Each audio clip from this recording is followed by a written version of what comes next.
Hey, what's going on? It's Bill Burr, and it's time for the Thursday afternoon just before Friday, Monday morning podcast, and I'm just checking in on you. I'm just checking in on you, seeing how your work week's going, how things in your life are doing. I'll be honest with you, I used to just check in on you. Now I just do these podcasts because I'm bored out of my fucking mind. Jesus Christ. Roy, I'm bored with it. I can't stop speaking in a fucking English accent. Ever since I was going to sleep, my wife was watching that royal interview.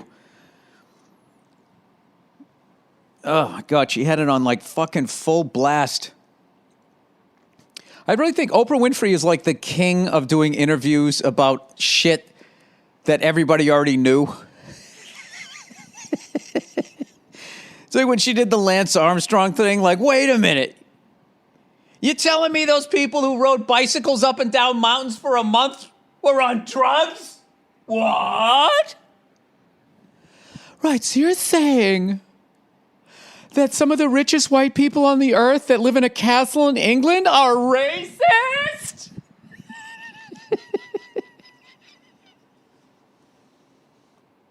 I know you need to get the information out there, but the look of shock. It's like, you don't need to sell it. That old fucking stupid goddamn. I mean, how many examples do you need?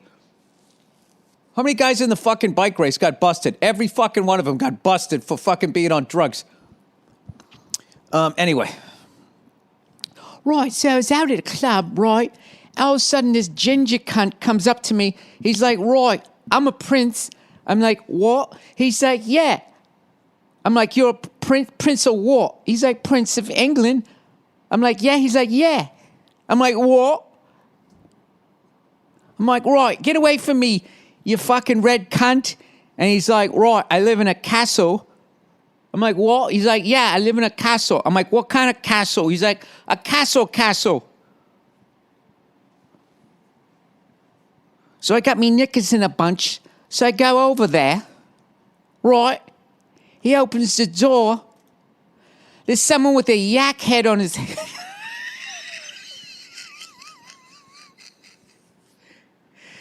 Fucking a maid. I'm like, what's that? He's like, oh, that's me dad. He's having a laugh. And I was like, what? I'm out of here. And he looked at me. He said, I live in a castle. I said, all right, keep going. So we walked down the hall. Right, and all these old white ladies are giving me a look like there's something wrong with me. They're like, right, why isn't she wearing a maid uniform? I was like, what? He's like, pay him no mind. Pay him no... She's with me. She's with me. Right. Nana, she's with me. Enough. So we walk into the jewelry room. He's like, right, pick something out. There was a little... I can't do it. I can't keep going with this. You know, all she needed to do when she grew up is if she watched a couple of episodes of Dallas. I mean, look how fucking crazy those people acted. And they were just in Texas. They didn't have a castle. They had a ranch. That's how white people behave when they have a ranch. Like, what do you think's going to happen when they have a castle and a fleet of yachts? Harry was the rebel, right? His brother was the one they loved. Oh, Cumhead, hair the color of the sun. He's going to be the next king, right? So Harry, he's already red. He's already angry. He's like, right, fuck it. So he walks up to me. He says, hello. I'm like, hello. I don't know why she has an English accent. I just can't stop hearing that stupid accent. You Puerto Rican? I said, no, I'm not. And he goes, oh, sorry. I'm like, right, fuck off. Fuck off you go. And he's like, right, I live in a castle. And I was like, go on. So we're at Royal Albert Hall in a private box. I'm thinking about offing myself. I can't listen to another person play a cello.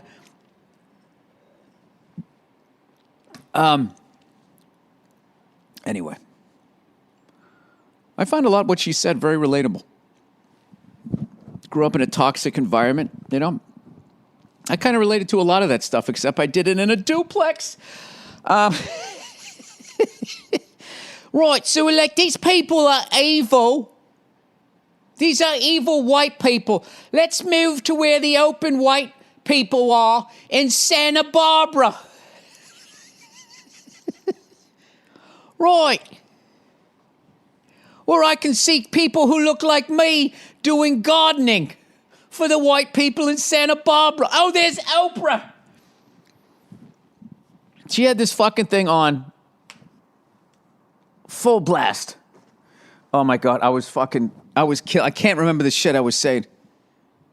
At one point, I actually got Nia to stop listening to the interview when she was dying laughing, and I was going, just being the woman there, right? Going like, don't you think that's a little unfair? He's like, what? I said, it's unfair. He's like, right, what that mean? She's like, what mean? He says, unfair. What that word mean? Never heard it. Sorry. All right. So I've just been walking around I woke up this morning, and I went downstairs in the basement, and I don't know what happened. Evidently, we had some sort of fly nest down there. House flies. Big fuckers, right? And they must have been down there for a little bit because they weren't that hard to hit, you know? I mean, I was killing 2 at a time with the old fly swatter! Talking shit the whole time. You know? I actually apologized to a spider. That's how many flies I killed. I'm like, sorry, man. You think your legs are skinny now? I just took your whole fucking food supply. But I'm leaving you. I'm leaving you because I think there's one left. And that's for you. And then you kill it, and then you eat it, okay? And then the next part of the story is up to you.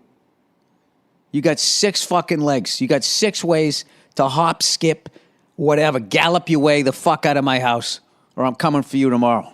You got it? He was like, right. Good show. Right, so then they're serving tea and crumpets. I was like, what's this? He says, it's a crumpet. So I took out me hot sauce. I put it on there. He's like, right, what you doing? Said, I'm adding some flavor. He's like, I think you brought enough flavor already, if you know what I mean. Know what I mean? Nudge, nudge, know what I mean?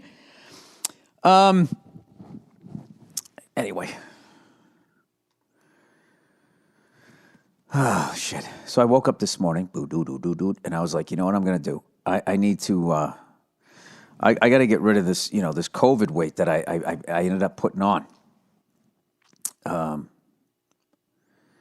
And I got something this weekend. It's an award show, right?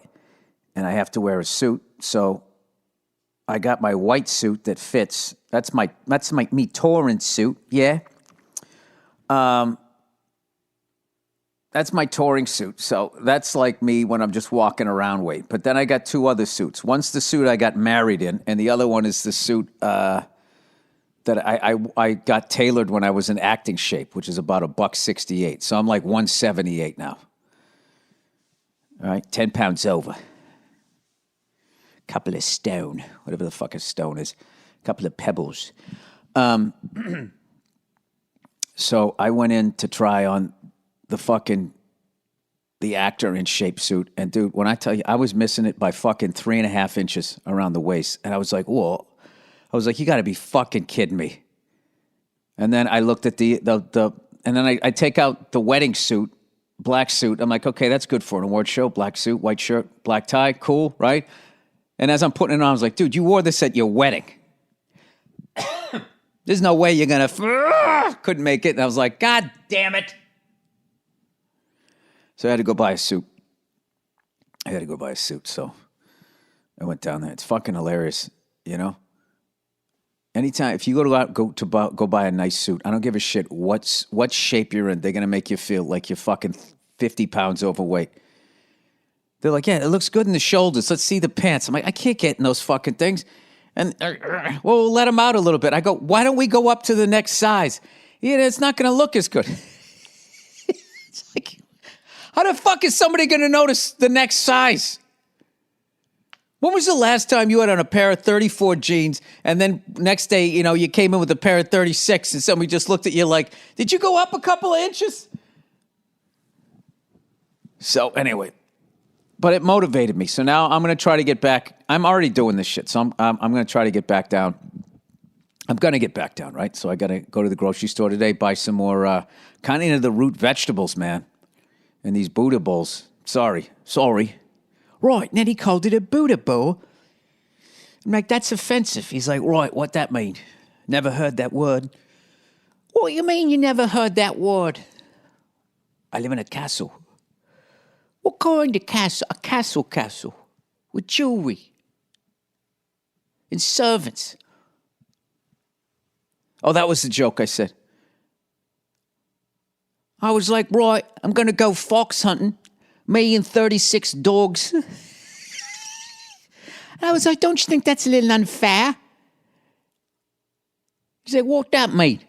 Unfair. Never heard the word. Anyway, so I woke up this morning to try to get myself, I was going to go on a hike. And I don't know if you got kids. I don't give a fuck what time you get up. They're up. All you got to do is step on one piece of wood, one creaking wood, piece of wood. My lovely daughter comes up. I got all the way down the stairs. I'm like, oh my God, I did it. And then I'm a dad, so I'm turning off the outside lights, right? Jesus Christ, you think I'm made out of light bulbs? Right? I'm doing that shit. I'm fucking shutting off the lights. And right as I'm slipping on my second sneaker, I hear her little innocent voice. Daddy. I look up. I'm like, hey, buddy. Can I go wake up mommy? I'm like, nope, that's not a good idea. Don't do that. She's like, can you? I'm like, what, buddy? I'm gonna go on a hike here. She goes, okay, but can you make me pancakes? Right? She's got a little pajamas on. She's got the bed head going. I'm like, all right. Okay, buddy, come on downstairs. She goes, thanks, Dad. Can I help? I'm like, all right, go get the step stool. Okay. And I did the whole thing, and I made her some pancakes. So then I didn't go. I haven't gone. So I weighed myself this morning, 178.6. Now, I was up to 183. So, that's a good, it's good. I'm down like 5 pounds here. But I'm kind of all out of my healthy food, so I got to go buy some today. And I got to cook. And just have that shit ready, because that is the fucking key to losing weight. Is you have to not only eat well, but you got to have you have to have your food prepared. Because if you don't, then the demons take over. Let's go get a sandwich. Come on, have somebody else make it. Steak and cheese. Oh! Yeah. And then immediately you're just thinking of all that salty goodness that you're going to have. And you're like, well, I got to take the edge off after that. Little pint of ice cream, little cookies and cream, vanilla bean. Know what I mean? So, yeah. So I'm just kind of, I'm working on that. This is just one of these deals. Like the way I'm eating, if there was a gym in my life, if I just could get on an elliptical. Right, what's that? It's a cardio machine. Never heard of it. What's cardio? Don't you just do a shot of virgin blood? Sorry. A little ginger. Yeah, it'd be coming off. But then I always go back to like, Bill, if you just walk outside and start walking up hills, that's a free cardio machine. You dumb fuck, right? Just go do that. So that's what I was planning on doing this morning, but it didn't quite work out because I got my priorities straight,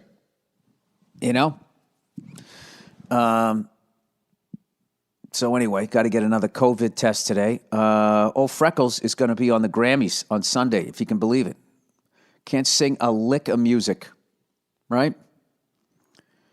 And I'm going to be a presenter too, so I have to have a suit. You got to look right. You know, like I almost didn't wear a suit for that Critics' Choice Awards for Judd Apatow's and Pete Davidson's movie King of Staten Island, and thank God I did. When I saw, like I was saying, when I saw Donald Sutherland and he was wearing a tux with a black tie, I was like, they raised right there. You gotta be classy.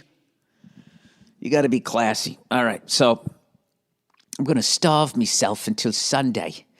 No, I'm not. I'm gonna go on hikes. I'm going the other way, right? I'm just gonna keep eating healthy and keep fucking moving, so I don't pop a button on me jacket, off me trousers, off me knickers.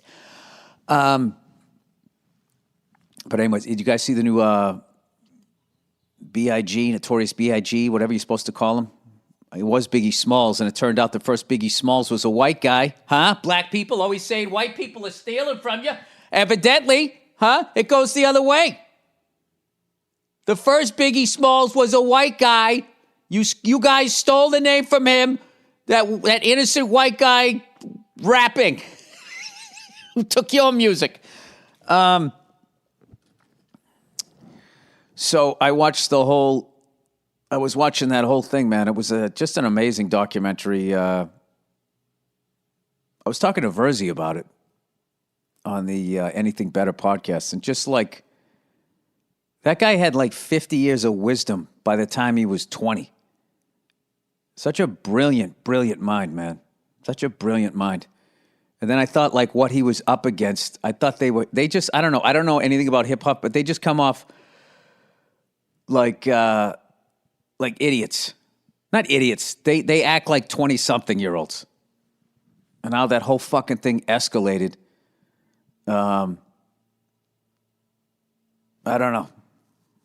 Fucking waste, man. What a giant fucking waste of talent on both sides with that whole thing. But so many similarities in his story. I just kept thinking about Patrice. I'm like, Jesus Christ, this guy was the same thing. Patrice was like it was like talking to a 70-year-old man when he was like 24, 25.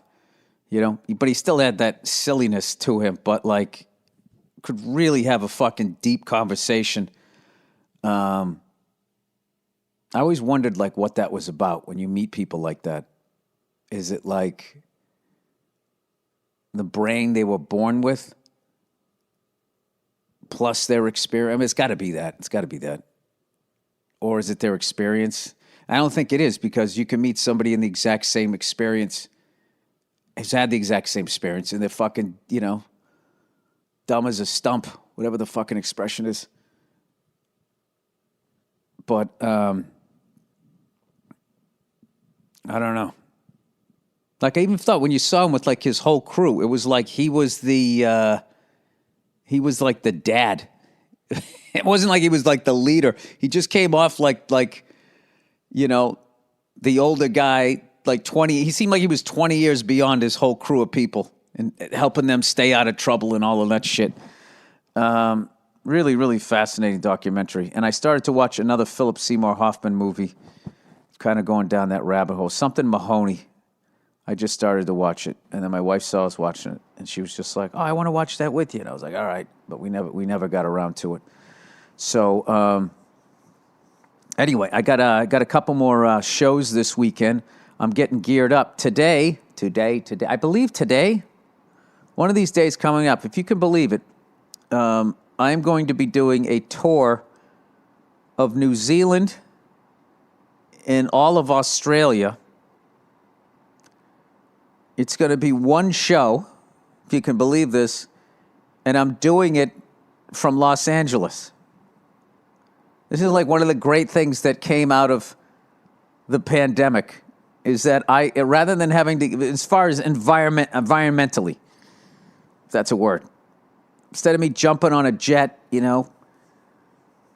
polluting the sky and doing all of that shit, I can just do it from here, which is really cool. But I got to get ready for the show. But as much as I would love, because New Zealand and Australia were two of the most beautiful beaches I've ever seen in my life were in Australia. And same thing like New Zealand. It's just like, there's a reason why they shoot all those nerd movies down there. I mean, part of it is because there's no SAG in New Zealand, and then they don't have to pay the actors ever again. That's a different story. But just the way that it looks is, when we were in New Zealand one time, the only time we went there, we went to some beach, and the sand was like all black. There was this giant like mountain on one side, and like the greenest foliage ever. And you're like, this right here looks like exactly how it looked when the first boatload of evil white people showed up.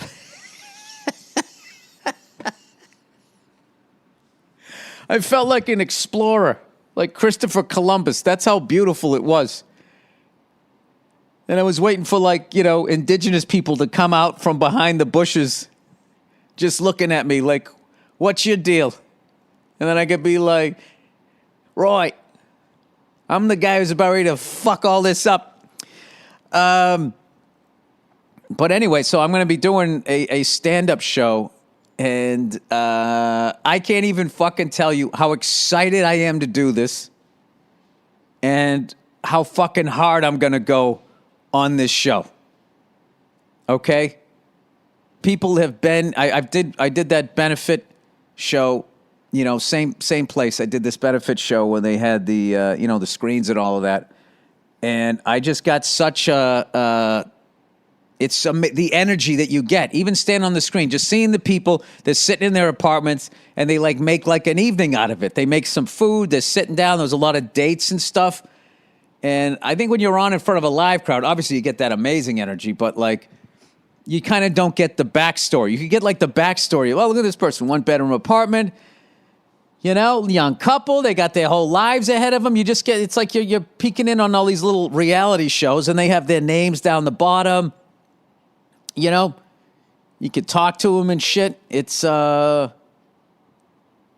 oddly, as distance as it is, the distance, it's really like an intimate thing. And they just sort of keep changing the screens. There's 3 screens, so at any given time, there's like 150 people there.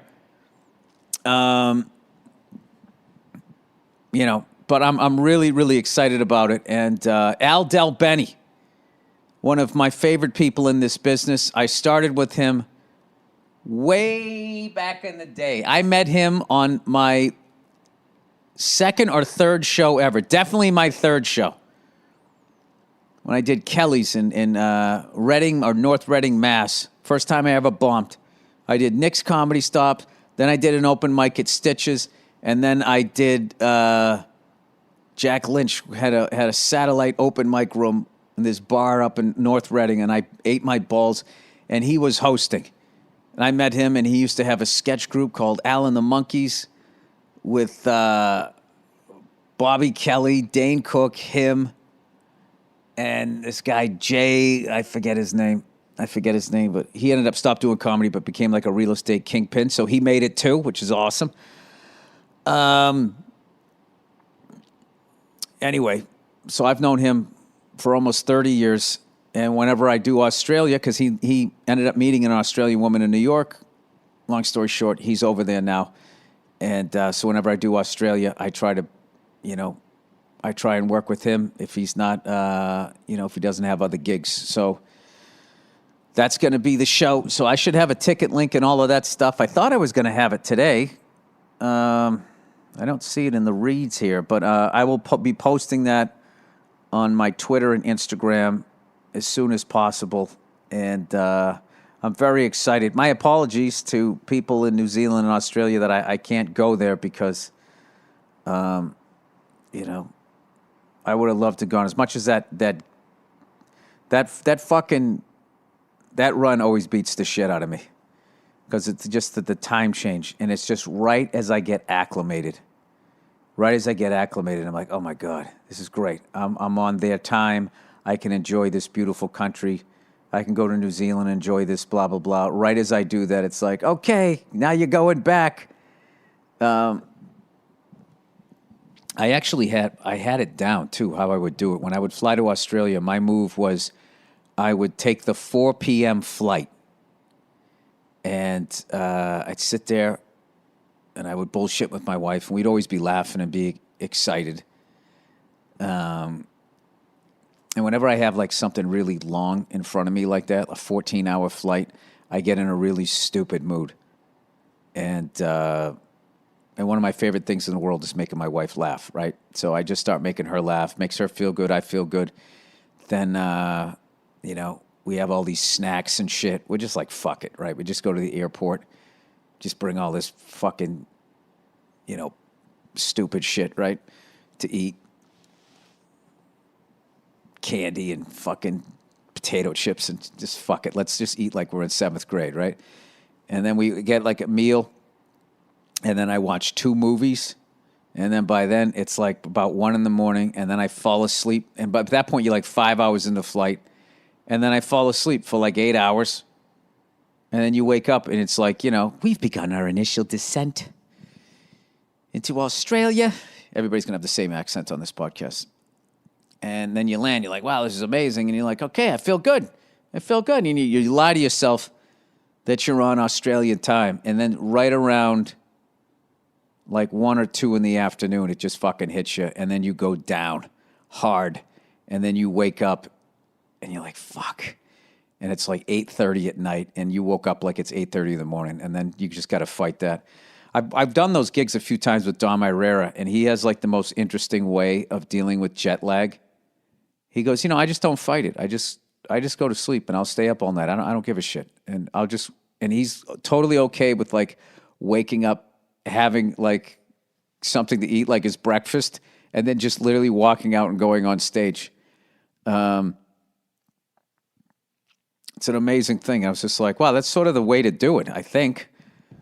I don't know. I always try and fight it. But I have a lot of memories of being in Europe and Australia trying to stay awake. I remember the first time we went to Stockholm, Sweden, and we stayed at the Burr Hotel.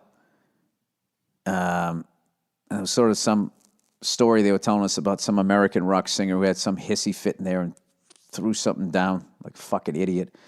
But I remember clearly sitting outside the Burr Hotel. They had like a little plaza there where you could eat, and like just trying to be out in the cold air and the sunlight, trying to stay awake.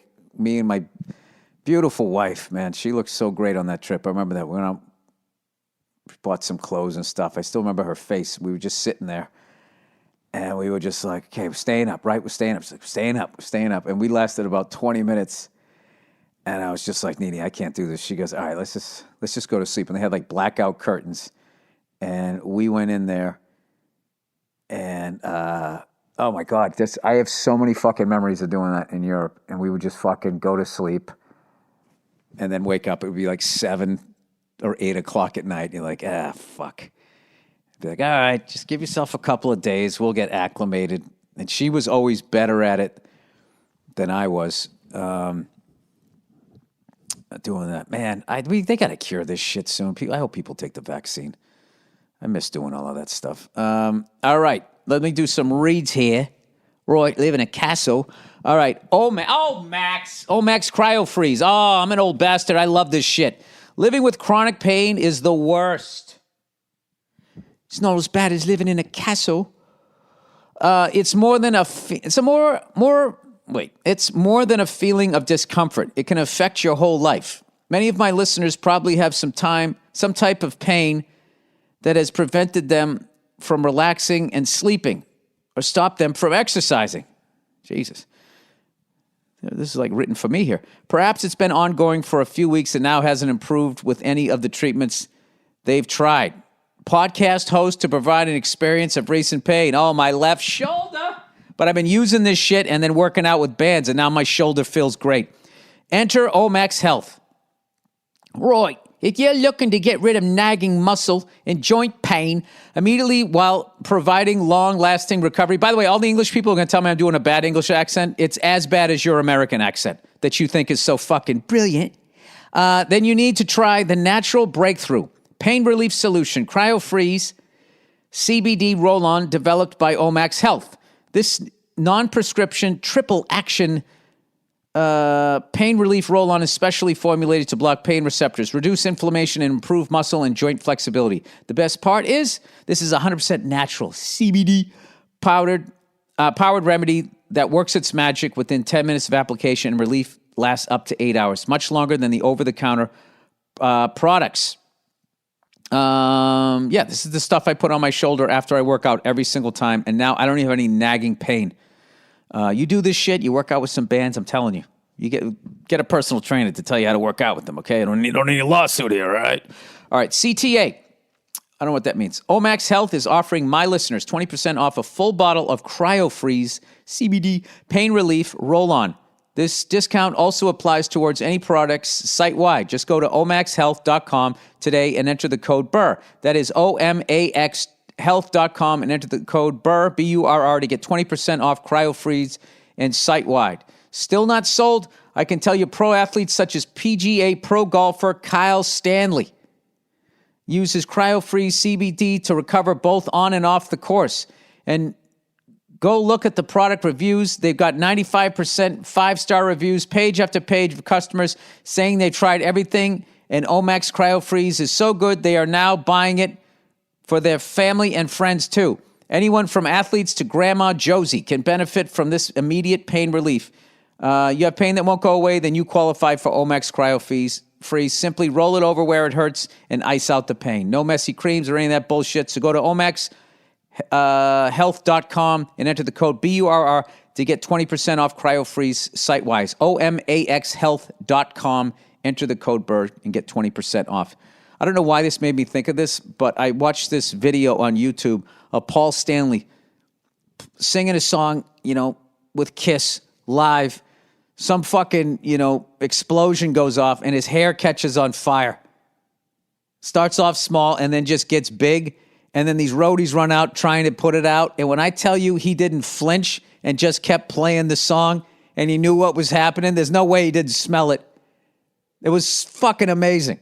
First of all, that the show goes on, you never stop. That man lives by a code. And then secondly, that he has such faith in his fucking roadies. His fucking head is on fire. And he says, yeah, they got it. Don't worry. It just kept going. Didn't miss a lick. Didn't fucking miss a chord change. It's incredible. Candid. Are you unhappy with your smile? You don't have to be. Are your teeth a little crooked? Yeah?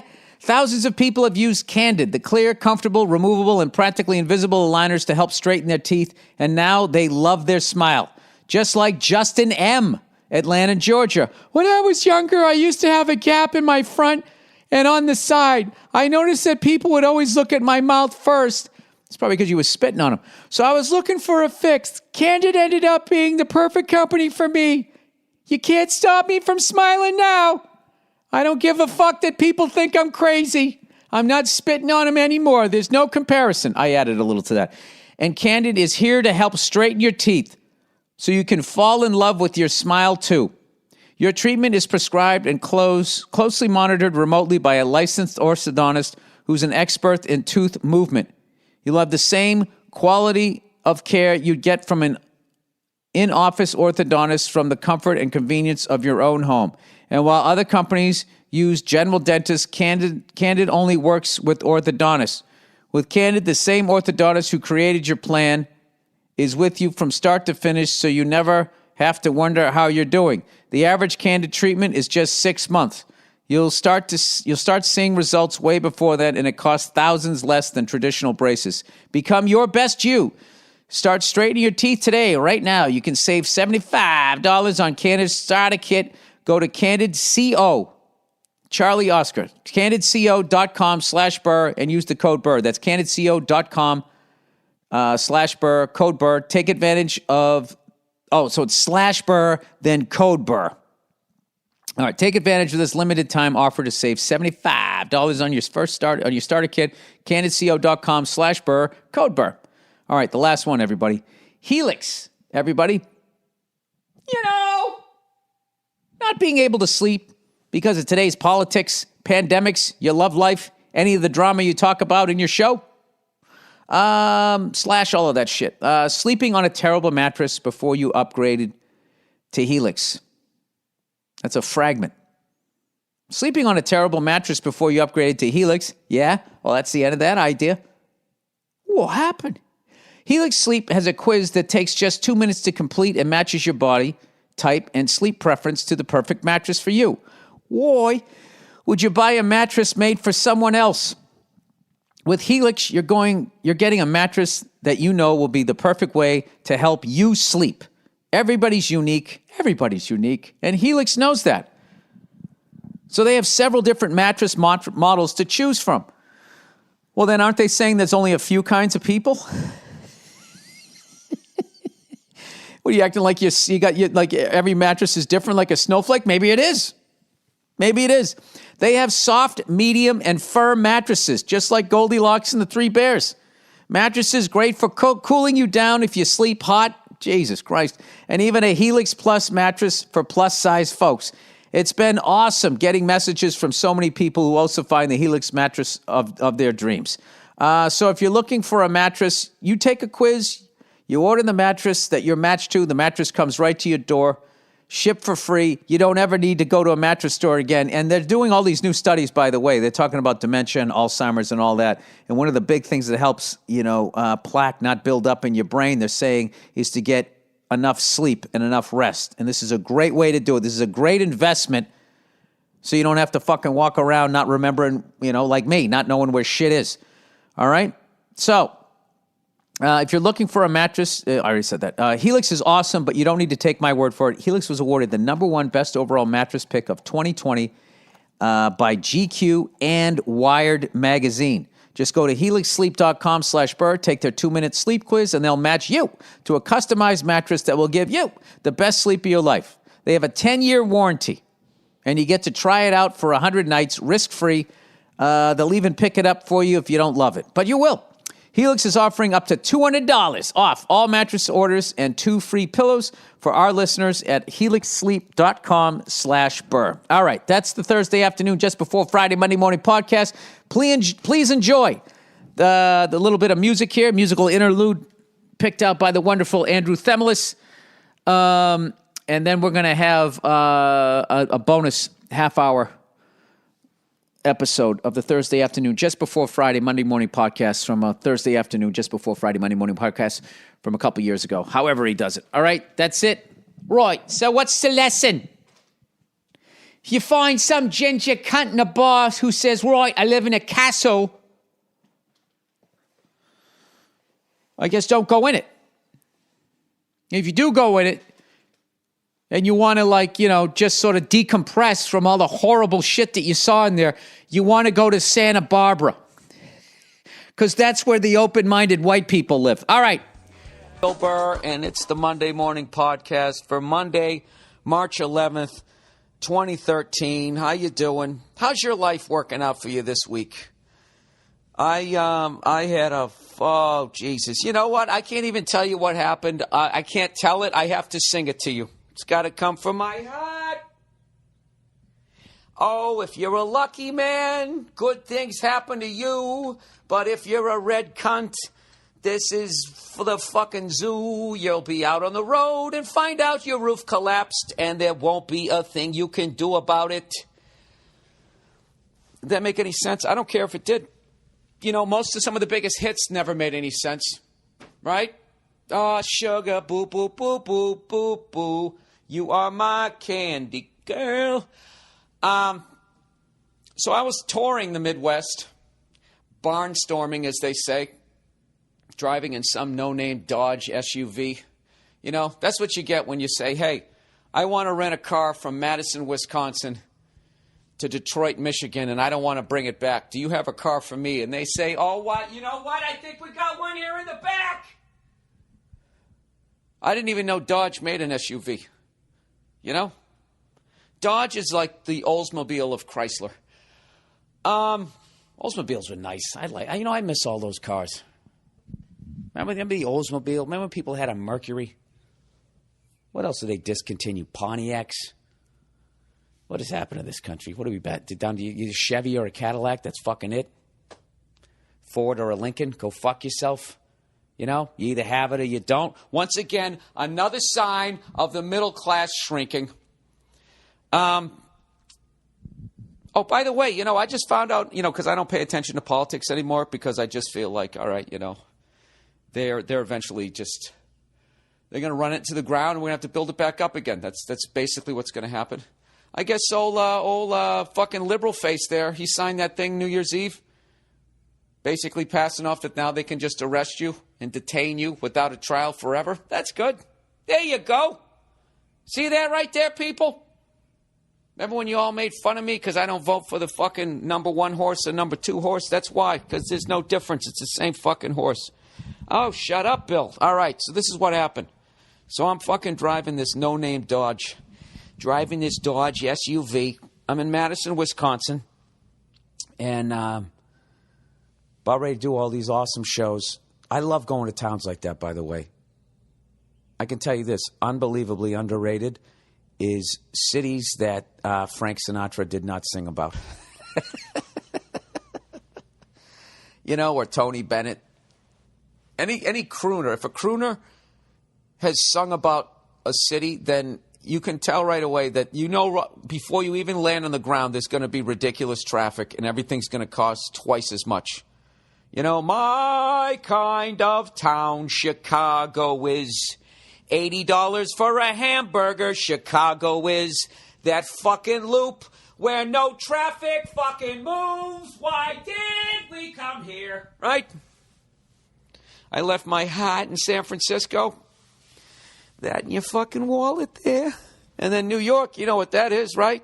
Bunch of fucking losers with stenciled goatees and sweatpants thinking they're fucking, they're making it. If I can wake up in a city, right, and they're sitting there shirtless, riding in a fucking Yugo that they cut the roof off of, putting their hands in the air as they drive through fucking Times Square, making a video for their rockabilly album, you know? All of those places. I'm not saying you shouldn't go there. You should definitely go there, right? And bring your easel and do a little sketch or whatever the fuck it is you're supposed to do. But I'm telling you, don't sleep on Madison, Wisconsin. Don't you dare look down on Milwaukee, Wisconsin. And I'll tell you right now, I got another one for you. This is the uppercut, Grand Rapids, Michigan. Yeah. Where are you guys going on vacation? You going to Puerto Rico? You going to Acapulco? No, we're going to Grand Rapids, Michigan. And we're going to get some fucking, I'm going to go get a waffle witch at the Real Food Cafe. I ate like a fucking suicidal plumber this week. At least the breakfasts. I had a waffle witch when I was in Grand Rapids, Michigan. Oh, Royal Oak, Michigan. I also forgot about that. And I'll tell you, downtown Detroit's slowly coming back. The outskirts are still pretty scary. But I got to tell you, you know, they have pockets. You know? There's a gleam, gentlemen. There is a gleam. Worst fucking pre-playoff, I think I talked about that speech ever. Marty Schottenheimer. He's trying to get his team amped up to win a playoff game. They're standing on that fucking football weather where you can see your breath, you know? And as they're looking at his breath, in his breath it says, there's a gleam, gentlemen. There is a gleam. A gleam. A gleam has never been spoken in football ever. You know? In fact, if you have a gleam, I think at this point that's one of the reasons why you get cut from a football team. Why'd you get rid of him? I thought he was doing all right on special teams. There was a gleam. There was a gleam, gentlemen, and I didn't like it. I didn't see that killer instinct. He was too gleamy. Yes, this podcast isn't going to make any sense because my fucking brain is all over the place because I have a hole in the roof of my house. I will get to that. Okay? I will get to that, and you will sit and you will wait, kind sir. So anyways, I'm in Madison, Wisconsin, you know, and I was working with Nate Craig, and he's from that neck of the woods. Actually grew up right near there, so he was taking me around town, went to all these great places to eat, went to some legendary breakfast place, one of those greasy spoons that somebody who's running for president stops in at, you know, has 2 bites of eggs, does a thumbs up with some fucking immigrant wearing an apron, and then he leaves. Well, I actually stayed there, and I ate the whole breakfast, and I'm not running for anything, you know? Oh,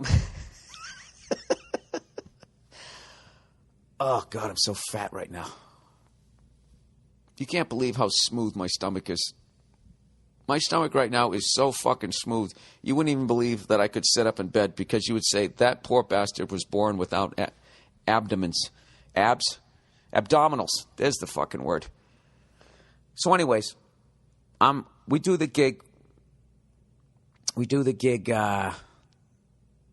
what the fuck was it? I don't even know anymore. Was it Thursday? Thursday party, Saturday? No.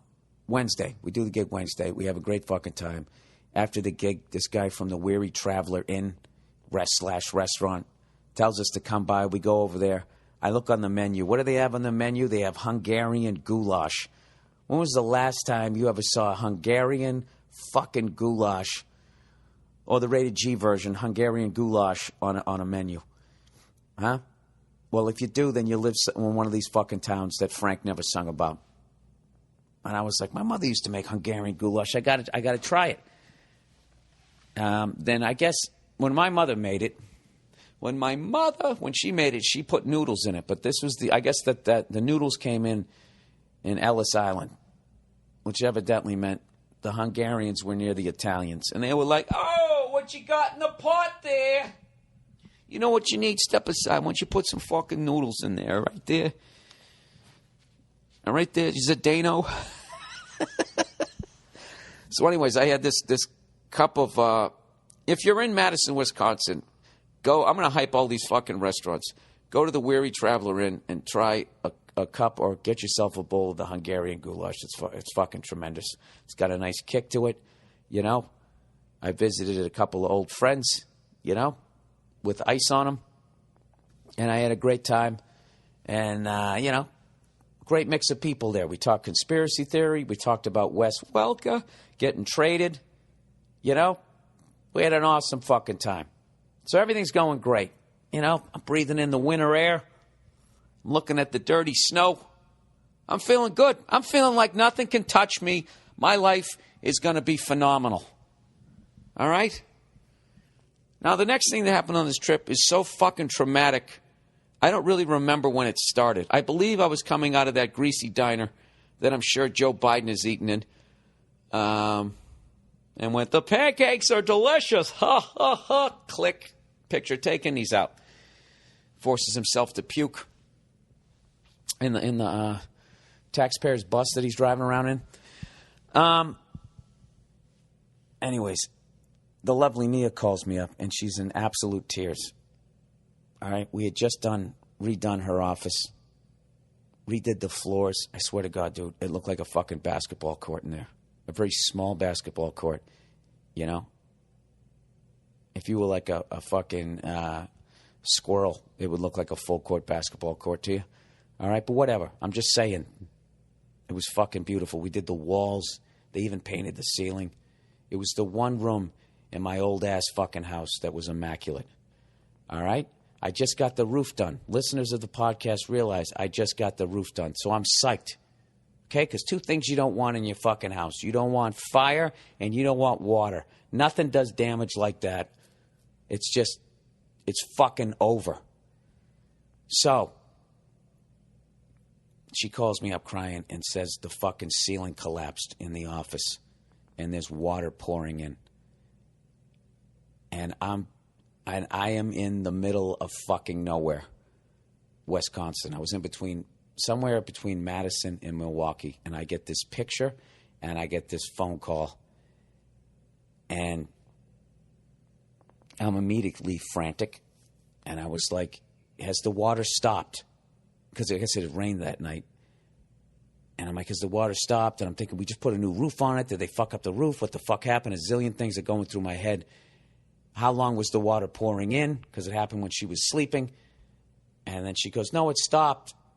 And then she went back in. She goes, no, it started again. And I was like, and you know, she was talking about her pictures and shit. And I'm like, no, the floors, the fucking rest of the house. I wish I thought to tell her to push the fucking couch.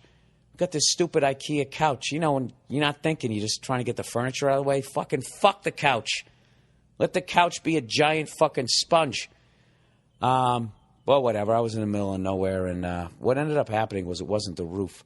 I have a crawl space between my ceiling and the roof. And there was some, you know, my house is like 90 years old. So there was some sort of part of the drainage things. One of the joints failed.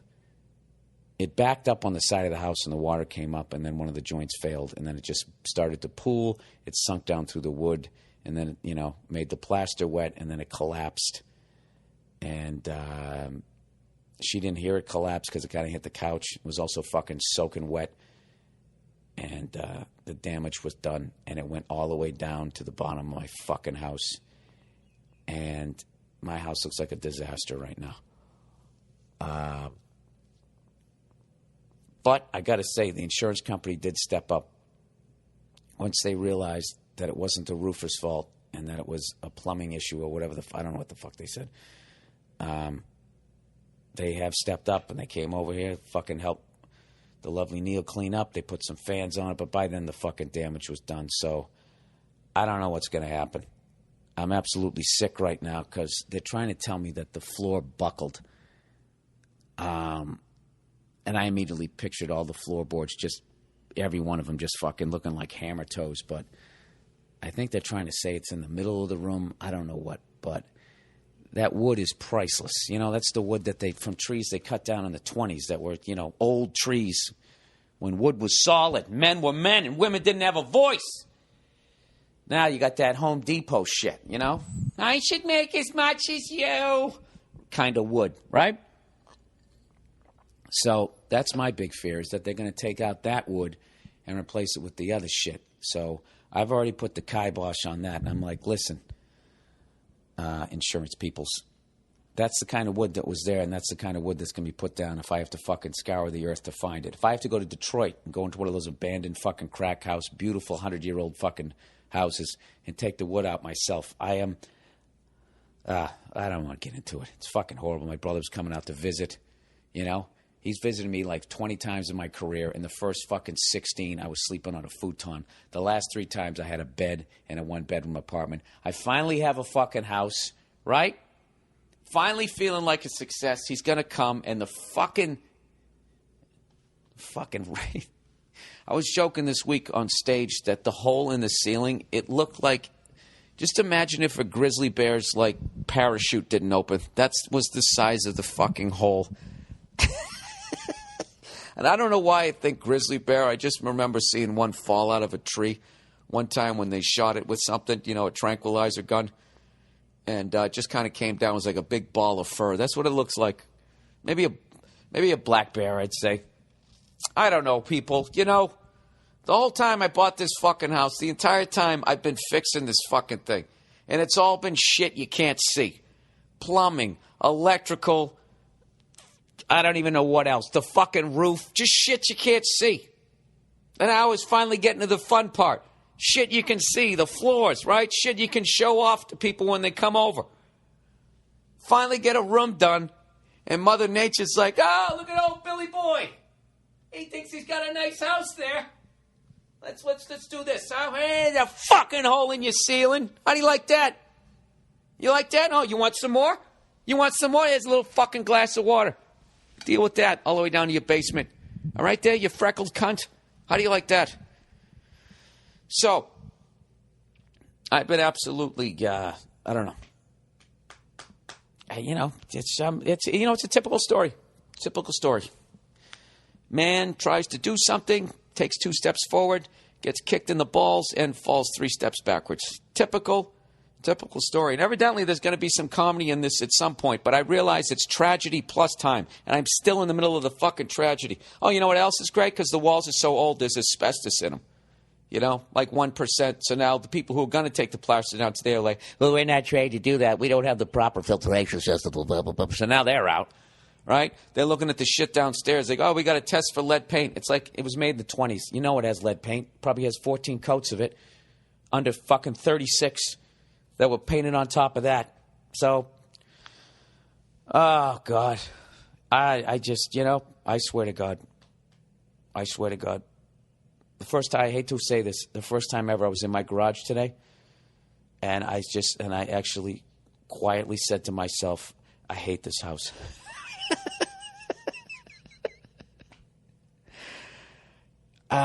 Jesus Christ. Do you guys say that about your kids? Does that ever happen? Every time you try to make your kid a better fucking citizen, and every time you think he fucking turned around, the stupid fuck comes home, got into a fight at school, or got caught with a 12-pack or something, and just like, I just wish I never had that one. Should have stopped at the other one. Or maybe skipped this one. I don't know. Anyways, this is the Monday Morning Podcast, everybody. And, but you know something? I am, fuck it. I'll say something positive in a second. Let's get into the advertising. I got to hype something for a good buddy of mine, Will Sylvince, who was nice enough to be part of the group of comics that helped to honor Patrice O'Neal at the benefit we had. And Will was one of Patrice's great friends and a roommate of his. God, they lived together at least 5-6 years. So anyways, Will made some T-shirts. We sold most of them at the benefit. He still has some left. And I know a lot of people wanted to be a part of the benefit. And you also wanted to help out Patrice's family. Well, here's your opportunity to get some limited edition Patrice O'Neal T-shirts, ones that are left. You can go to www.I'mBetterThanYou.com. And I'm Better Than You, the there's no fucking, what is it, an apostrophe? Whatever that thing is between the I and the M. It's all one word, all lowercase. I'm Better Than You. And you is spelled just the letter U.com. We'll put the link up on the podcast page. Just know when you buy those that they're limited edition, and also you'll be giving money to Patrice's his mother and his family. All right, there you go. So, audible.com, everybody. Every day, everybody. Audible. Audible is the Internet's leading provider of spoken audio entertainment, information, and educational programming. Content from Audible is downloaded and played back on personal computers, CDs, or iPod players. Audible offers over 100,000 hours of audio programs from 270 content partners that include leading audio book publishers, broadcasters, entertainers, magazines, and newspaper publishers, podcasters, and business information providers. Listen whenever and wherever you want, just like the podcast you are listening to right now. Audible has over 1,000 science and technology and over 1,100 science fiction and fantasy titles, with more being added all the time. Audible has over 100,000 titles to choose from, every genre. Audible has it covered. Ah, man, I'm a moron. Get a free audiobook download when you sign up for a free trial today. You know who should do that? Me. Maybe I'll be better at reading out loud. Go to www.audiblepodcast.com/Bill to get your free audiobook today. All right, so there you go. Well, here's the positive thing that I take out of what happened to me. Oh, here's one thing that you know when your life is messed up, something bad is happening to you, is people bring up the fact that you still have your health. That's usually a good sign that something horrific happened to you. But actually seeing that story about that guy fucking dying in that sinkhole was one of the creepiest things I've ever seen in my life. And I was like, okay, all right. I'm sitting here crying about some wet floors and walls. Was I swallowed up by the earth? You know? So, I don't know. I guess that's my positive way of looking at it, by them bringing that horrific image into your head. What the fuck is wrong with me? Did I mention when I was in Grand Rapids, Michigan, I had a waffle witch? I did say that, right? What's a waffle witch, you ask? It's a sandwich made out of a waffle with scrambled eggs and bacon and cheddar cheese in the middle of it. And I still think I'm paying for it. But you know something? It was delicious. I got to tell you, I did enjoy that waffle witch. You know what? I'm not even going to fuck around. I'm going to get right to emails here, because this is something that's been bugging me. It said, emails, Red is dead. Billy Ready Two Shoes. They said that by 2060, all redheads might be gone. Also, the Greeks believed redheads turned to vampires after they died. Thanks and good luck. All right. The key word in that is they say. I guess that's words. They say that by 2060, all redheads might be gone. Do you realize how fucking dumb you have to be to believe that? All redheads are going to be gone by 2060. That's literally 47 years from now.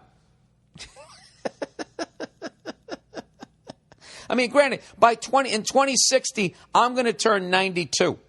I'm an old fuck right now. I'm 45 years old this year. By 2060, I will be 92 years old. But that's possible.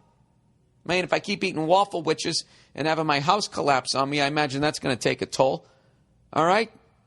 For all you fucking morons out there who hear that in a bar or read it on the internet and you just keep repeating it without even thinking of what's coming out of your mouth. How many little redheaded boys and girls have you seen? Go to the mall.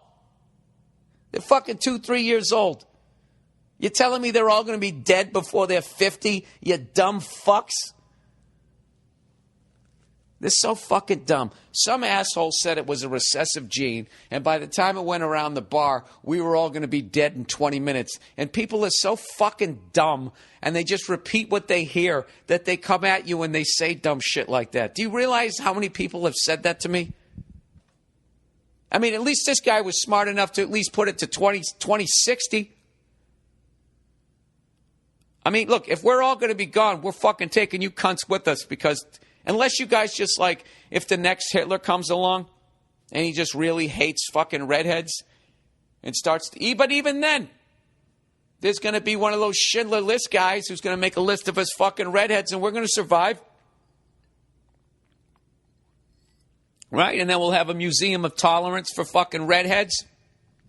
And then the History Channel will slowly stop showing Holocaust stuff and try and balance it out and show some redhead genocide. You know? And then there'll be some Stephen Reddy Redberg will make some fucking movie and get a bunch of awards. And then the Howard Stern of then will make the analogy like, I tell you, all you got to do if you want to make a fucking win award is make some sad movie about the redhead genocide. Let me tell you fucking blondies, you brownies, you blackies, all of you fuckers. Blackies, that didn't sound good. I was talking about hair. Oh, Jesus. All right? We're here to stay. All right? Don't ever underestimate the fucking heart of a redhead. Okay? That's why our hair's red. That's that burning passion in us. It's not the devil. It's because we're better than you. We're a select few.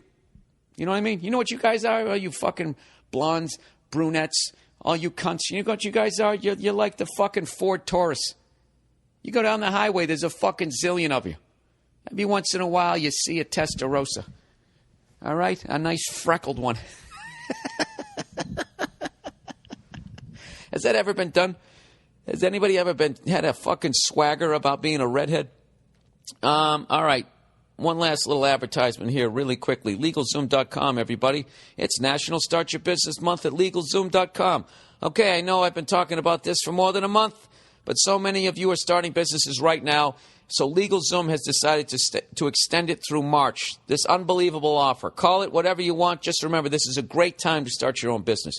Whether you're setting up an LLC, an S-Corp, sole proprietorship, or a nonprofit, LegalZoom takes care of you from start to finish. Their award-winning service was developed by the best legal minds in the country, and every business gets personalized attention. That's why over 90% of LegalZoom customers would recommend the service to their family. You'll be in good company. 3 dozen companies of the Inc. 500 list were started through LegalZoom. Start your business right at LegalZoom.com. LegalZoom is not a law firm and provides self-help services at your specific direction. But there's so much more. Now every LLC and incorporation package includes easy-to-use business accounting software, a $269 value for absolutely free. Be sure to enter Burr, B-U-R-R, in the referral box at checkout. Start your business, protect your family, and safeguard your assets at LegalZoom.com today. All right.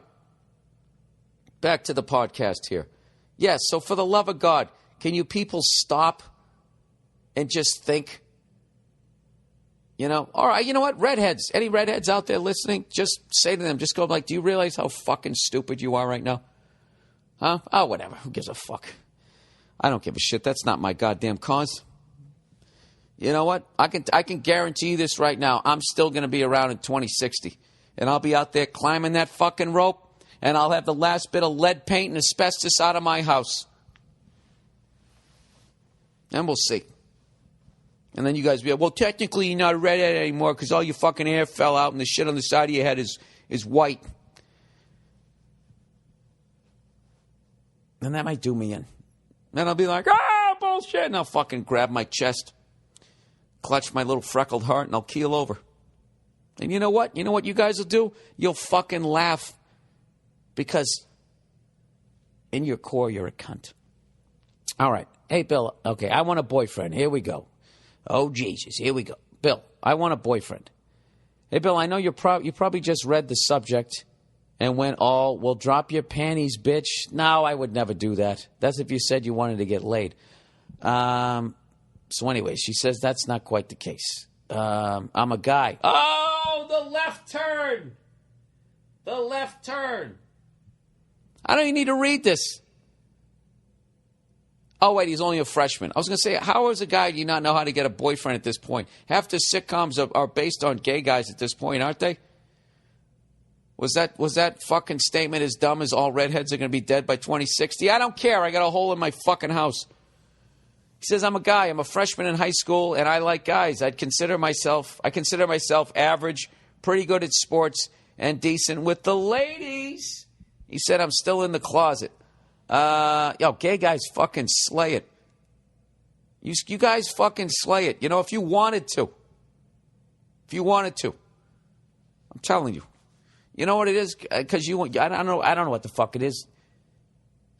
You give a fuck about clothes the way they do? Well, you want to watch the same shit?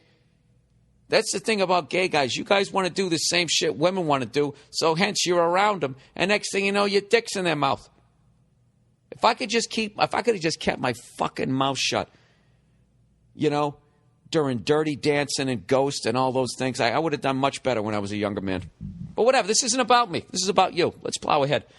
He goes, I go to a public school, and there aren't many gays. Well, not as far as you know. I don't want some fabulous guy, just another normal guy like me. I like that. You don't want him to be like sitcom gay? Walking in a room going, oh, my God, love it. Are there any gay guys like that at this point? Anyways, what advice could you give someone in my position? Maybe your lovely girlfriend has an opinion. Thanks, Bill. I love the podcast, and go fuck yourself. You know what? I might even call Nia in for this one. Hang on a second. Let me put this fucking thing on pause. All right, the lovely Nia, everybody. Can you just close the door, by the way? There's a fucking... Because the goddamn fan trying to dry out the walls. Come over here. We only have one microphone. Our shit is all over the place, so I don't even know where the hell the other microphone is. All right. All right, so here's the deal. I feel like we're singing backup for somebody right now. This dude wants a boyfriend. He's a freshman in high school. Mm-hmm. He's still in the closet, slaying it with the ladies. He doesn't want some fabulous guy. He just wants another normal guy like himself. Uh-huh. And he said, what advice could you give someone in his position? Maybe your lovely girlfriend has an opinion. Thanks, Bill. Love the podcast. Oh, and go fuck yourself. So he's in the closet, but you want to meet a guy. Jesus Christ, what did I just say? What did he just say? I know, but I'm trying to, take in the situation. I mean, first of all, I feel like Have you been drinking? You have wine on your breath. Yeah, I was drinking champagne in the other room. It's 4:00 in the afternoon. I think... I mean, first of all, I think you should maybe not necessarily come out of the closet to everyone, but you have to sort of go where the gays go. And I don't mean just bars and stuff, but there are certain, restaurants and, areas that are, heavily populated by the gays. You sound like you're giving,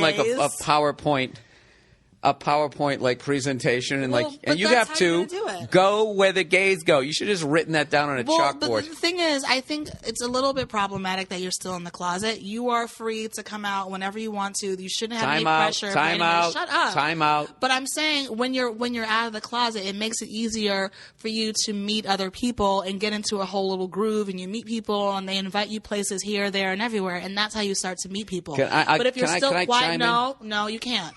But when you're still in the closet, there's going to be that secretiveness and that sort of sneaking around and hiding and ducking in corners, and you start getting into situations that you don't want to be in as a closeted gay person. Because I feel like any gay person who's lived their life in the closet trying to date secretly will tell you that it could lead to not so good situations.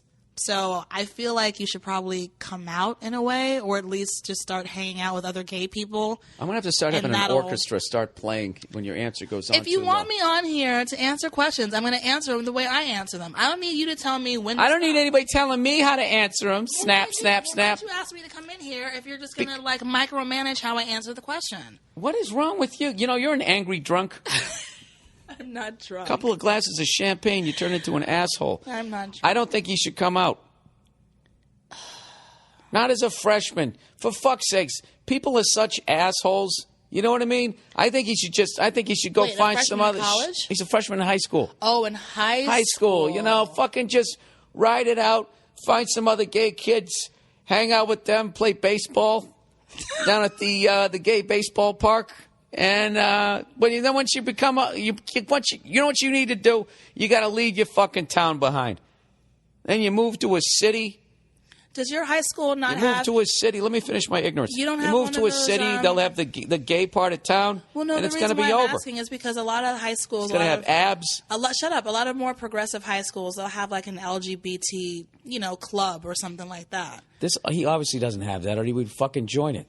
He's going to a high school like I went to a high school. You know? Get back on D! Right? It's a fucking meathead school. That's what's going on with him. Those morons aren't going to understand him. Why go through extra fucking pain? The great thing is he knows who he is and he knows the direction he's going. You're going to be fine. I would say try and stay in shape because you are trying to appeal to a bunch of guys and we're all fucking, I just don't want him to start trolling around online, getting sucked into some seedy situations where older guys are going to take advantage of himself because he's young and in the closet and he's very, he doesn't quite know what to do. I'm worried that he's going to get sucked into that type of shit as opposed to trying to find peers where you're all sort of going through it together. That's why I was encouraging to come out of the closet or to at least maybe start affiliating if your high school has one of those LGBT clubs or whatever, that way you feel less alone. So you're less likely to, like I say, go online and get sucked into some weird head trip sexual abuse situation. Because there's nothing like an older predator. No, that an older predator will love more than a young, confused, I'm still in the closet. Wait a minute. Now, so you're saying older gay guys are predators? I'm saying there are older people who will prey on young. Well, listen, 50-year-old guys will try and bang an 18-year-old chick. So why wouldn't? So what are you saying? We're all pieces of shit. What kind of hatred are you spewing? I'm just saying. Trying to bring the world together here. He's in a very precarious situation, and if you start going down that road where you're just sneaking around so much, you can get caught up into some bad shit. And I don't want some older guy saying, "Oh, shit." He's getting blown by fucking chicks. This guy's killing. It's like he's hitting from both sides of the plate. The whole thing to me. So are you bi? No, he's still in the closet, but he's killing it with the ladies. Well, you need to stop that right now. No, he doesn't. Good for him. It's just going to be another chapter in the book. I think you're going to be fine, sir. The Nia Please podcast, it's on its way. Everyone on Twitter, I know you guys have been asking me for weeks what's going on with the podcast. What's happening is I'm also rebuilding. Are you fighting with your record label? What's going on? Why is this project keep being delayed? I know. I'm rebuilding my website right now, and it's got my films on it. It's got some writing that's... Your podcast room is underwater? My podcast room is underwater. My sanctuary is destroyed. But that's why it's taking so long. So bear with me, you guys. But you should do a podcast underwater in a flooded room, just like Kanye West. He had a busted jaw. He still went in the studio. Where you going? All right. Now listen, we were just fucking around there. I think the great thing is that you already know who you are, so you're going to end up where you want to be. That age really isn't easy for anybody, but I will tell you this: all the fucking bullshit she said, she's right about those creepy old gay guys looking for a young, confused young man out there. You're better than that. All right, you got to have some standard. No white chest hair. Beat it, old pubes. All righty, plowing ahead. What do we got here? Dilemma. Hey, Bill, would you rather be permanently invisible under the condition that inanimate objects you've touched also become invisible? Jesus Christ. Or would you want to be able to shape-shift into anyone or anything in the world, but you have to stay that way for 24 hours? Oh, without a doubt, shape-shift. I mean, how lonely would it be if I was invisible and everything I touched became invisible? I wouldn't want to do that. You know? Would I want to do that? How could I bring down these fucking international bankers if I was invisible? Then I can make inanimate shit invisible. Well, that's what I'd do. I'd touch a bunch of guns and give them to the regular people and have them go down to one of those fucking Devil's Islands meetings. I wouldn't do that shit. No, I'd be a shapeshifter. Now, the real question is, who would you shapeshift into? Troy Aikman. You know, I'd commentate a game right out of the bat, you know, right out of the gate to see if people could notice. I have some of those gloves that he has. You know, those I'm an adult guy gloves now. The ones Dan Marino used to sell. I got one of those long, it's wintertime coats, and sometimes I wear a suit, you know, kind of coats. I could stand there with fucking earmuffs on. But would I sound like him? Who would I shapeshift into? That's a fucking weird one. Oh, you know what? I couldn't handle that power. Because then basically, if you could shapeshift, all you'd have to do is shapeshift into any girl you ever wanted to fuck, whoever she's fucking, you just shapeshift into that person. You just come walking through the door, hello, you know, with some flowers.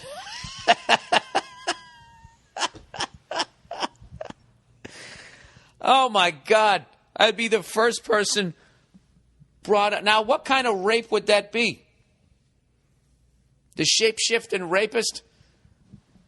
You know, and then they'd have to somehow, how would they stop me from shapeshifting myself into the foreman of the jury to say, we, the jury, find old Billy Rapist Redface not guilty on all charges. Oh, my God, to that big, Jesus Christ.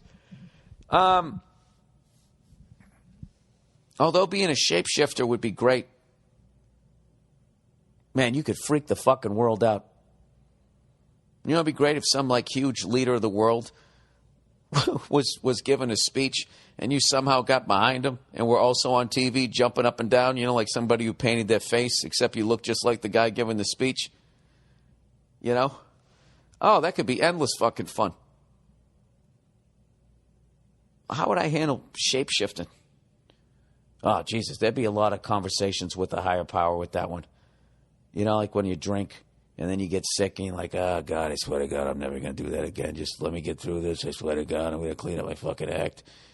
Like, what do you say to God after you just shape-shifted into your neighbor and fucked his wife? God, if you can find it in your heart. I mean, technically, you know, she doesn't know. She's none the wiser. And I know it was wrong. And I'll say a couple of Hail Marys. I promise. I will not shapeshift into anybody today. That's all. I mean, I you know something. That's one of those things when after I died and God's giving me that you're going to hell look now, I'm just going to be like, dude, I mean, come on. I could shapeshift. All right? Half the people on earth can't even handle becoming a bouncer without being a douche. I could shapeshift. What'd you think I was going to turn into? Fucking Ronald McDonald and push some kid on a swing? All right? There was some hotties that lived on my block, and some other guys got to him before I did, and I should have been man enough to accept that, but, you know, I had this get-out-of-jail-free card, so I shape-shifted into them when they were away on business. And I would just come home, surprise, home a day early. And then I fucked them, and then I left, and then I let her deal with the weirdness the next day when her husband came home. When he came home a day later, hey, I'm home. How are you? What do you mean you're home? Where were you? Yeah, I thought you were just in the bedroom. And then he's like, what the fuck's going on? Jesus Christ. You know something? I thought they had made every porno that you could make. That's a whole new shape-shifting porn. Shape-shifting porn. Discovered right here on the Monday Morning Podcast. All right, what the fuck else am I getting? That's all the emails I had this week. That's all I got. For fuck's sakes. You know what? You know something? You know what is even worse? I didn't watch any fucking hockey this week. I watched nothing. I didn't even get to enjoy the fucking Boston Bruins winning 3-0. Sean Thornton beating the shit out of that fucking Ronaldo guy, whatever the hell his name is. I missed all of that. Missed all of that because I was on the road again. Chicka-boom, chicka-boom, boom, boom. You know, it was a great gig, too. I did the Fountain Street Church for Laugh Fest out in Grand Rapids, Michigan. And what was phenomenal about that was I got to perform in a church. I got to go up on the pulpit, give a little speech. I had a great time. You know what was amazing? It reminded me of old Tiger Stadium. Because old Tiger Stadium was one of the few stadiums that was the only stadium in Major League that had an upper deck that went all the way around. And this church had an upper deck that went all the way around the church, from one side of the altar all the way to the other, and then the altar was up there. And I don't know, made me feel like I was in an old ballpark. All right. Let me see here. Oh, okay. Okay, here we go. Ah, shit. You know what I'm doing right now? I'm trying to, so I can fill out the rest of this podcast. I'm looking for emails. This isn't good. This isn't good to be doing on a live podcast. Somebody's texted me, you think Bonham is good? Could he do this in 6-inch in a 6-inch stiletto? All right. Oh, Sheila E. Yeah, Sheila E. kills it. I still think Bonham's better than Sheila E. Come on. You know? Plus, John Bonham was sort of a fashionista. He used to wear those silly little boots all the time. He could still kill it. What is with everybody always trying to well, I guess he's the benchmark, right? Although Sheila E. is the shit. All right, here we go. I found an email. I'm just going to start randomly reading these right now. Hey, Bill, I'm an avid fan of your podcast as I listen to it every Monday with my chemistry tutor, who is now a fan of yours as well. Well, Jesus, you guys aren't getting anything done, are you? I have a question to ask, and forgive me if I give you a history lesson, but this is something I want to get off my chest. Holy fuck, is this a long... come on. People, try not to get things off your chest. You know how bad I read. All right, let's give it a shot. You know what the first thing I'm going to do? I'm going to make it larger. All right, it's kind of personal for me, but you as a man might understand. And I'm not saying a woman would understand better, because she probably would never understand at all my problem.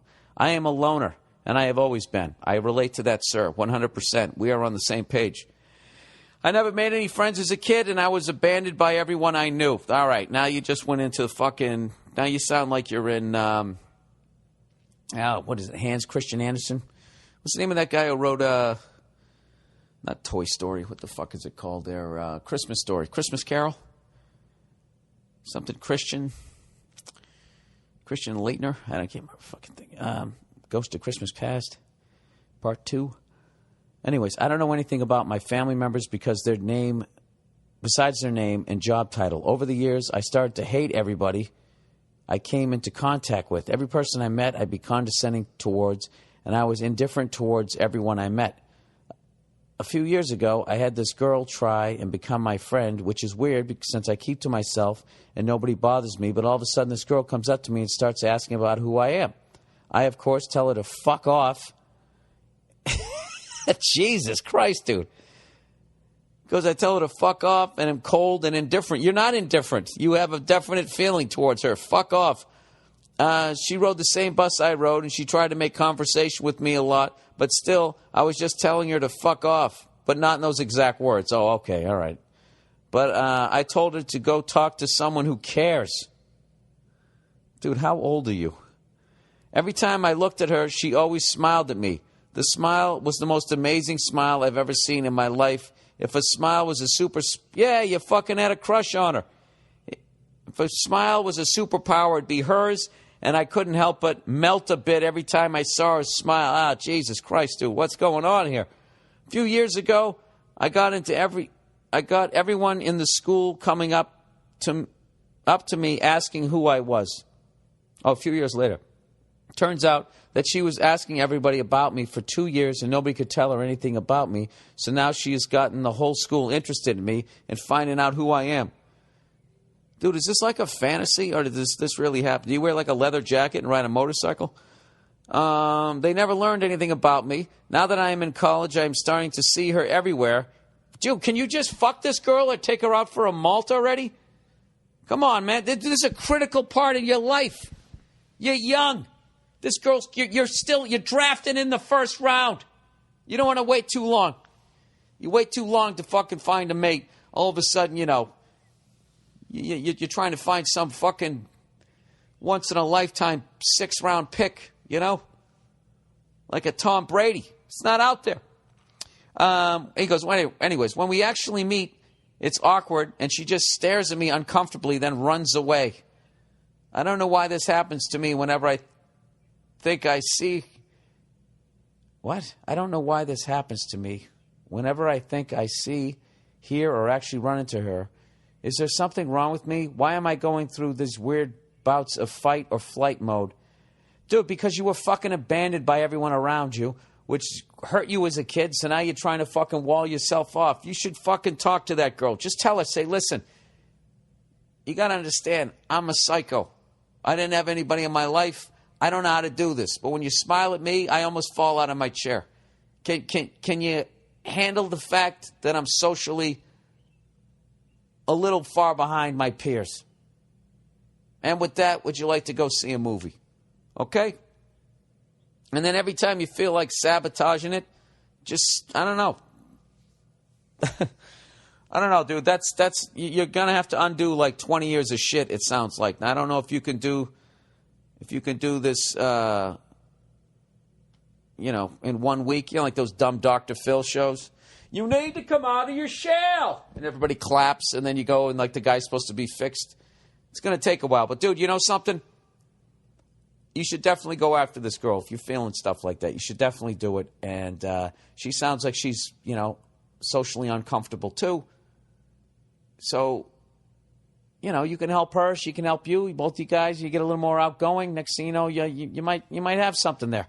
And if not, at the very least, going through that experience with her will give you a couple at bats. So when the right one comes along, you'll know what to do. All right? There you go. Good luck to you, sir. All right. What are we up to here? 49 minutes. It's fucking dragging. I'm sorry, guys. This is why I never do podcasts when I fly. I stink. I never should do podcasts when I fly and I come home and there's a fucking hole in my ceiling. All right? Is that bad? Oh, here's one. Hey, Bill, you're being ripped off. There's a video out there called Steak and a BJ Day. No, you know what? I ripped them off. I actually read about it, and I forgot I read about it, and I said that there should be steak and a blowjob day. This right there is why I don't watch other comedians' acts, because shit just flies into your head throughout the course of years and years and years. Then all of a sudden somebody asks a question, you give the answer, and you think it's yours, and it's not. Steak and a blowjob day. I did not come up with that. Somebody else came up with that, so I am not offended. This is like you guys listening to me just read my junk mail. Isn't that what's going on right now? Can somebody please explain to me how the fucking Montreal Canadiens are in first place? How do those cunts suck and they're still good? You just, at this point, you just have to give it up to that franchise. They're just a good fucking franchise. But, you know something? The fucking Pittsburgh Penguins, all of a sudden they're coming on. You know what? But those motherfuckers, like every time, they went from Mario Lemieux, then they got Jaromir Jagr, right? Then they had a little bit of a lull there. Then they got old Rosie Red Lips, and they get Gino. And then they also had fucking, what's his face that they just traded to the Hurricanes? I can't think of anybody's fucking name. And then you think like, okay, that's it. It's over, right? How many fucking times? They're like the fucking hockey version of the New York Yankees from the 1920s to the 50s. Where it was Ruth Gehrig to DiMaggio to Mantle. That's what they're doing in hockey. I don't know. This is my thing. As long as the Montreal Canadiens continue to suffer in the curse of Patrick Roy, you know, and they know it's a curse. That's why they try to make friends with him again. Because they realized after they booed him out of the city that he went to fucking Colorado and started winning them, and they're like, we don't need him. Oh, we are the Montreal, the Blue Bloquet Rouge, right? They didn't give a fuck. Now they give a fuck. Now all of a sudden they're asking them, hey, yeah, you know, we're kind of, we're a little sorry. It's fucking phenomenal. And every year that goes by, more old Montreal Canadian fans die, and less of them know what it's like to win a cup. And I got to tell you, I fucking love it. You know what I love about Montreal Canadian fans? You know what they say to me now? They bring up Guy Lafleur.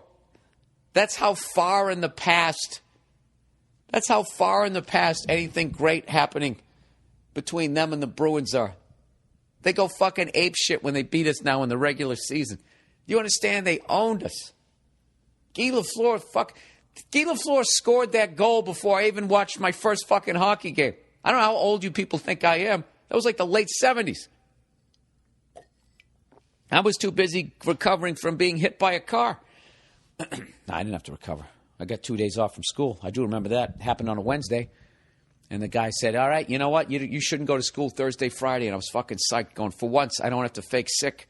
And I sat there and I watched cartoons and I ate with a little spoon. I ate with a little spoon because the bumper hit me right on the side of the head. I've done this before in the podcast. Put 2 fingers right on the side of your head, right? And then bite down on your molars, your back teeth there. You feel that thing that goes in and out? That's right where I got hit, so it hurt to chew. So I had to eat with a little spoon for 2 days, and I couldn't go to school. One of the greatest things that ever happened to me. It was a CJ7, I believe. Big fucking guy getting out of it. Oh, my God, I hit him. Oh, my God. I totally fucking drove right into the guy. I didn't look. I thought I looked. Here's another guy saying staking at BJ Day is spreading. This had nothing to do with me. It had nothing to do. Nothing. It's not mine. It's somebody else's. All right, here we go. Last thing I'm going to read, and that's going to mercifully be the end of this podcast. Bill, thought this might interest you. It's an article about divorce. This guy's an illustrator. Tough road to hoe. I am too. 3 years and still no settlement, and the guy's broke as a result and has stopped producing work in hopes that the parasitic ex will give in once there's no cash flow. Oh, and the guy is prodigiously good as a painter. Yeah, you know, I think I actually have faith in some of these divorce settlements that I think in the near future there's going to be way more light shined on these things. And eventually it's gonna come around. You know? Can't there be a I don't get that shit where you can just it's just too one-sided where one person can just live off the other person. I've talked about all this shit a zillion fucking times, haven't I? You know, that whole shit where the woman starts dating a new guy, but she won't let the guy move in because her last guy made more money. So then the two of them just sit there living off the fucking first guy. You know? You don't think that's fucked up? Well, I do. All right. You know what, people? I tried. I did my best. I tried to do a podcast. I think that's it. Sinkholes, water damage, hockey, small towns, eating like a cunt. Yeah, I got to stop doing that, guys. I've really let myself fucking... It's weird. I look good with a shirt on, but with a shirt off, it's not a good thing. Like my chest is 35, but my fucking... Now, who the fuck is this? Is this going to be another guy telling me that I got asbestos? All right. All right. It's only going to be 55 minutes this week, people. I apologize. I'll give you an update next week. You know what? I owe you guys 5 minutes, and you will get those 5 minutes next week. Okay? That's the podcast for this week. Go fuck yourselves.